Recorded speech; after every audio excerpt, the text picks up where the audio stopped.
Our next story takes us to a suburb of Seattle located in the northeastern quarter of the central Puget Sound area, a community that's called Bothell. Bothell's an interesting town in that it straddles two counties. There actually aren't many communities in the United States that do that. Most of it is in King County. There is a sliver of the city that's actually in Snohomish County.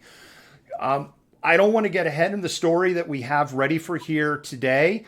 And we have some primer information on it. And then we're going to roll into an interview that we did to help unpack some of the events that happened on January 30th during a peaceful protest. But in order to get to that story, we have to roll this story. Snohomish County authorities released some new video of a deadly police shooting last July.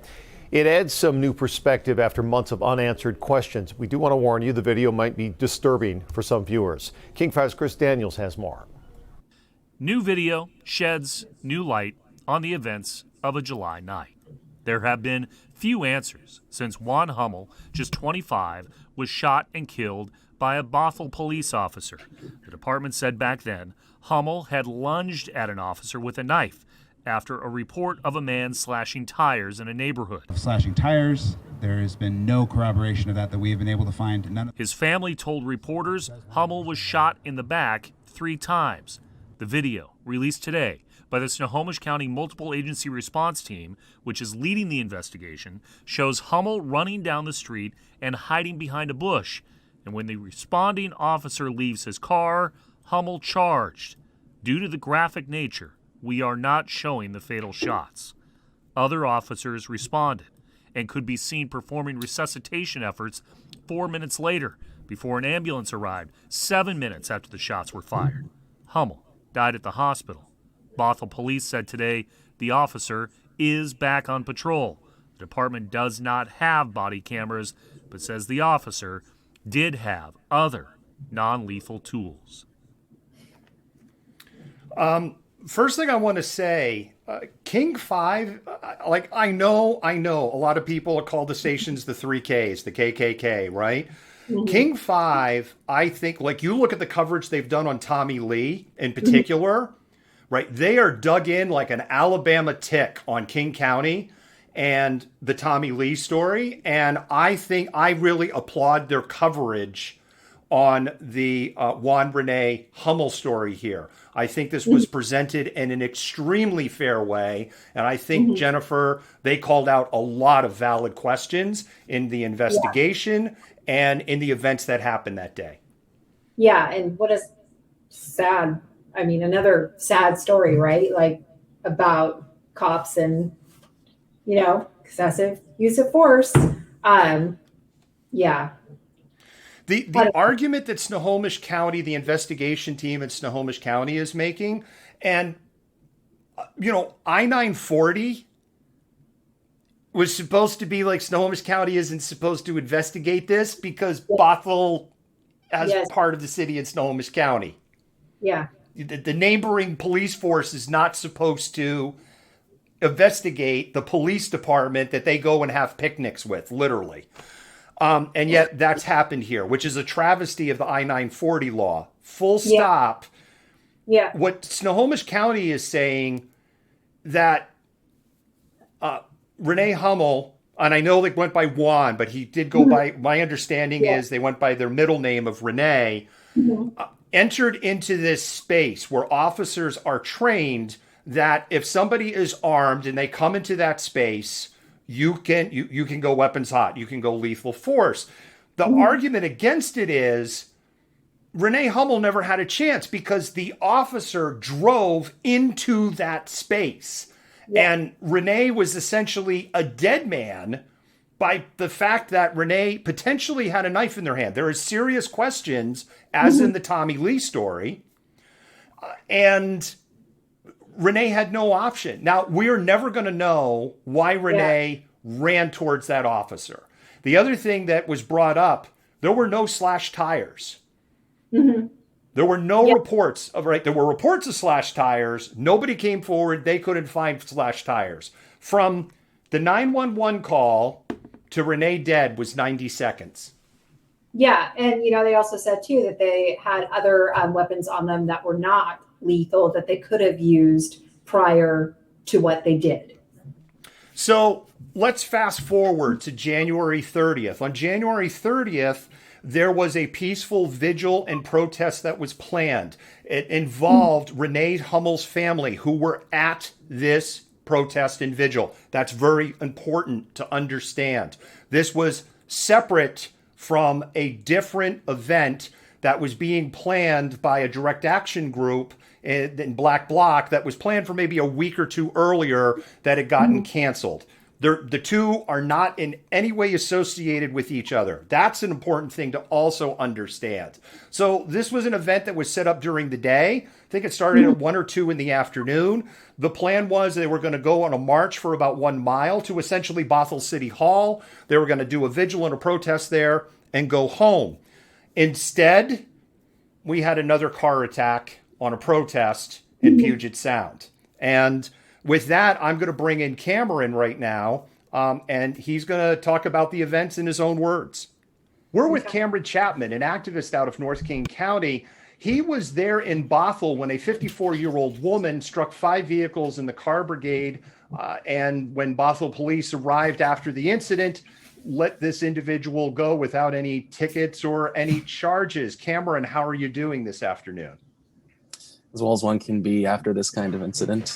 Bothell had a rough July from a law enforcement standpoint. There was the highly publicized shooting involving a carjacking, and then with that, we learned that it was a friendly fire incident where a Bothell police officer was killed, as well as an individual who was shot by the police. And then 2 weeks later, Renee Hummel Jr. was shot and killed by Bothell police. Unfortunately, it was less than 2 weeks after the Shoup shooting, where an officer had his life taken at the hands of another officer, his training officer. There was a peaceful protest that was planned in advance to happen originally on the Friday the 29th, but was moved to Saturday the 30th, which was the 6-month, 1-day anniversary of Juan Renee Hummel being shot by the Bothell police. We were planning a vigil on that day. We had to move it to the 30th, and this was all pre-planned. We had spread this on social media, and we had tried to announce this to many people that we needed people to come out here and show support because a BIPOC member of our community was murdered by the police department. And the family was coordinating with activists in having this peaceful march. That's correct, yeah. Let's go to Saturday the 30th. And in your words, what happened? So there was about 60 to 80 people. There was a large number of people who were there gathered for the vigil, and we had listened to members of the Black Action Coalition speak, and we had just moved out for our march that was going south, that we had planned to stage our vigil at the Bothell City Council, which is south about less than a mile or maybe a mile down the road. So we were all marching down this 1-lane road south, and out of nowhere, I heard a tire screech, and which is pretty abnormal, considering that we had a car brigade surrounding us all. So I turned around and I saw a car move onto the sidewalk, jumped the sidewalk, moved onto the grass, and slammed into a fence. And I thought at first that it might have been an accident, that someone may have just crashed. But as people were moving forward and trying to assess what had happened, the car had jolted off the sidewalk back onto the street and had careened towards us. And the last thing I remember is me holding out my hand for the car to stop.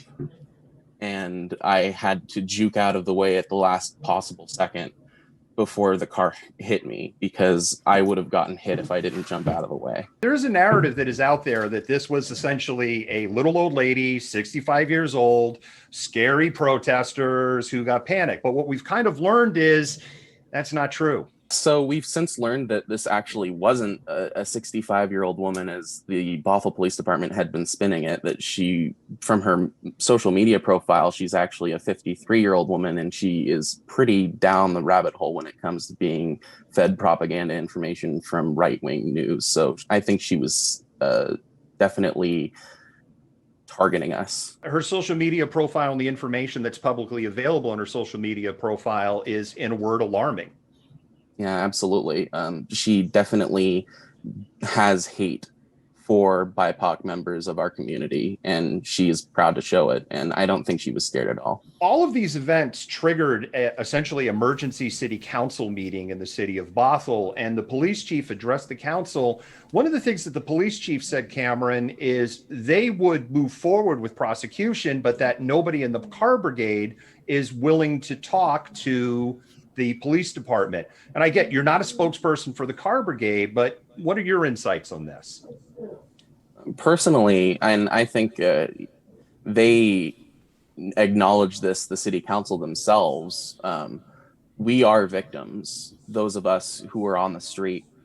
Renee Hummel's family, who was there, who experienced this, people who were outside of the cars, people who weren't protected by a car, people whose fleshy bodies were there on the line. They were in danger here, and I think that needs to be actually acknowledged. Cameron, do you believe that there is essentially two different levels of policing in not just in Bothell, but in King County? And I know that there's a little sliver of Bothell that's Snohomish County, but King County, where how right-wing protesters are treated versus left-wing protesters, because we've seen plenty of protests from both groups. It's pretty obvious that is the way that things are done, and especially it happens everywhere. It happens with Seattle Police Department, it happens down south, and now we see it, and it happens up here, up north too, up in the burbs. They treat people who are white significantly more softly. What do you want to see come out? Let me start again. I didn't do a long enough pause. What do you want to see come out of this? Well, I would personally want to see restorative justice, but unfortunately, the way the system is set up now, we can't see that. So the best possible avenue that I could see going forward here would just be getting this person off of the street so that they aren't a danger to our community at large. I'm only laughing because there's the editing artifact in there. So, Yeah, I know. Seriously, that's like it has never happened. We've never had an editing artifact like that. So, you got to see Malcontent. You got to see a little bit of behind the scenes, so to speak. There. Yeah. That kind of last part where you asked, and he says that, or they say that, white people are treated significantly more softly. I think that was a very good way of putting that. And if we're thinking about, just examples of, the ways in which white people enforce or apply differently, look at Chad Wheeler. Chad Wheeler nearly killed his girlfriend, his partner, who is a Black woman, 310-pound offensive tackle. The cops went in and tased him. Nothing happened. Why didn't they use excessive force on this dude? What is the explanation behind that when you're doing things like what happened to Renee and 90 seconds from a 911 call to death? And that's a good point, right? This is it does contrast the police reaction and the police's use of force in both of these cases. The other thing, there's more to this onion, and there are some things that we elected not to report because there are things that are working their way through the city council in Bothell, and we elected to pull some of that because we don't want to impact what is going on there. And the other thing is, we did not expose the person's name. We know her name. We purposely cut that out. I was doxxed. I don't want people doxing her. It's not fun. And I'm just telling you right now, no. Because I'm sure there's some people who watch this or have watched it right now and I want to know who it is. Let it go. I asked the question, Jennifer, about the car brigade because there was outrage with Trumpet Man, right? Trumpet Man run over by the bicycle. And then ultimately the King County Prosecutor's Office said, look, Trumpet Man doesn't want to pursue the case. We don't have a victim, so our hands are tied. And to press a criminal case, you do need a victim. Yeah. Yeah. Yeah, I don't know. I just don't, I mean, the use of vehicles to attack protesters, I mean, it's getting so much more prevalent. My guess is because, like most things, it's fairly effective. But it's also one of those things that it's not being, it's not receiving punishments that's commensurable to the crime, right? And that's why we keep seeing it. Yeah, that's again, and this is what's going to happen too. I hate to keep circling back to the insurrection, but that's what's going to happen too if we don't see, punishment commensurable to the crimes. Yeah, I don't know. I know what's going to happen when people watch this segment later. Yeah. Is they're going to put bile over here about, well, you should just stay out of the road. No. We're not going to let that hypocrisy float, okay? Because starting in October, not stop the steal, but starting in October, Trump supporters were blocking roads with their soft, squishy bodies, including interstate highways, not talking about chasing the bus in Texas, talking like in New Jersey where they blocked highways, in Arizona where they blocked highways, in New York City where they freaking blocked bridges to get into the city with their soft, squishy body. So if you're going to come into the comments and go, well, you should just stay out of the road, would you then have been cool if somebody who identified with Antifa drove their car through those soft, squishy Trump supporter bodies? And then what happened after November 4 with Stop the Steal? And how many roads did they march down? And Jennifer, didn't tens of thousands of people march 2 miles down to Constitution Avenue to try to overthrow the government on the 6th? Why, yes, David, they did. They did. Is there some... You're not the same. I'm an American. You're a sick asshole. It's a perfect clip for that segment there. Yeah. We're going to continue to monitor this story. The bottom line is, in my view, had this been anti-vax, anti-max, or Trump support, which, by the way, because I just live a few miles from Bothell, and I see them all down there at Canyon Park all the time. Mm-hmm. And if somebody drove a car through that group, jumped over the sidewalk, you better believe their happy ass would be in jail right now. Yep. I know it. Jennifer, you know it. Our audience knows it. Bothell police, you know it too. And it just looks to me, some of those who work forces. Yep. I mean, do we even have to say that anymore? It's so blatantly obvious at this point. Mods and admins, Jennifer and I need to know, what is the story? I meant to say it earlier, but I didn't want, we had the editing artifact, and so I started with this thing laughing, and then I'm like, I'm not going to go ahead and derail it further with let us know what the story is. But mods and admins, time to let us know what story won in the poll. The other thing is, while Jennifer and I are unpacking that story, if you have questions for us, not related, Jennifer, we're actually doing a pretty good time. We're doing better than the last two shows. We're over, but we're nowhere near as over as the last shows. So I think we did a good job squishing things down. Yeah. And we had great content tonight. Almost everything in-house. I love it when everything is in-house. Also, I've got to do the Black History Month. Yeah, actually, yeah, go ahead. I'm sorry. You're 100% right. We haven't done Black History Month. So go ahead and do your Black History Month piece. Okay, and so our wonderful mods actually have a link to this exhibit, and it's at the New York Public Library, and it's curated by the Schomburg Center for Research in Black Culture by the amazing Black female curator, Dr. Michelle Commander, and it's actually called Subversion and the Art of Slavery Abolition.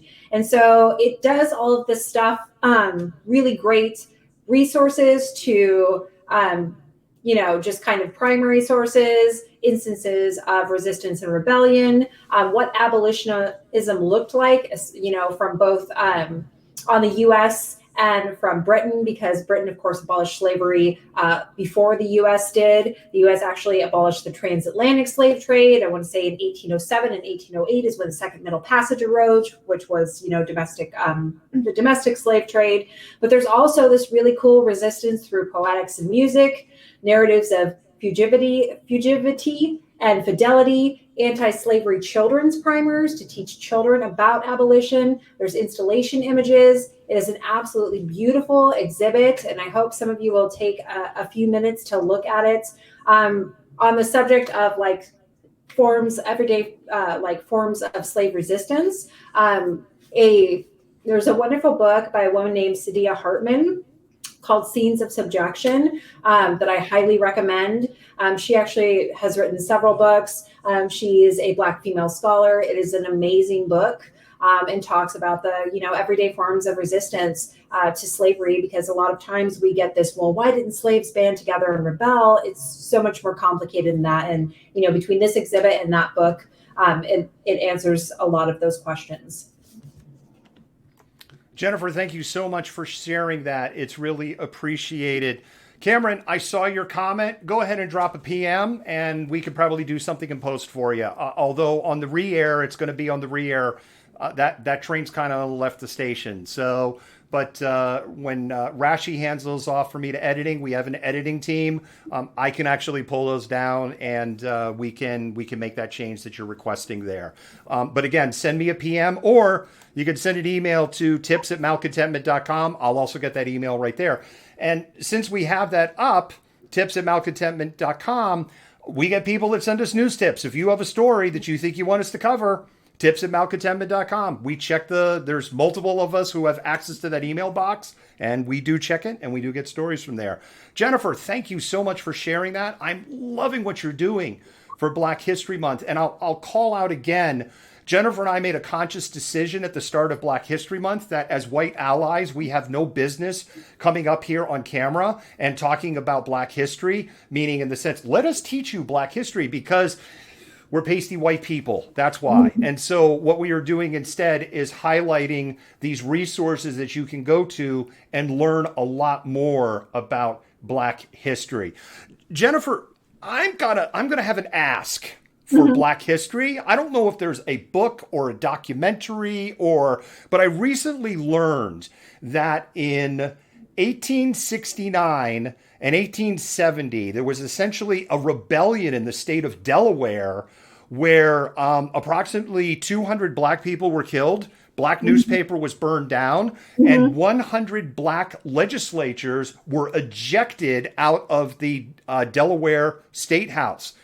Something they don't teach us in school. Isn't that amazing? I will give you something for Thursday. So if we could find a resource, I'm just going to, because selfishly, I want to learn more about it. I literally was this minus 24 hours old when I learned about it. Yeah, I have a feeling a lot of people that I just talked to are probably this many seconds old when they learned about it. I try to keep all the content for Black History Month, of course, stuff that's being written, produced, curated by Black people. So let me see if I can find a resource created by a Black historian or scholar that addresses that.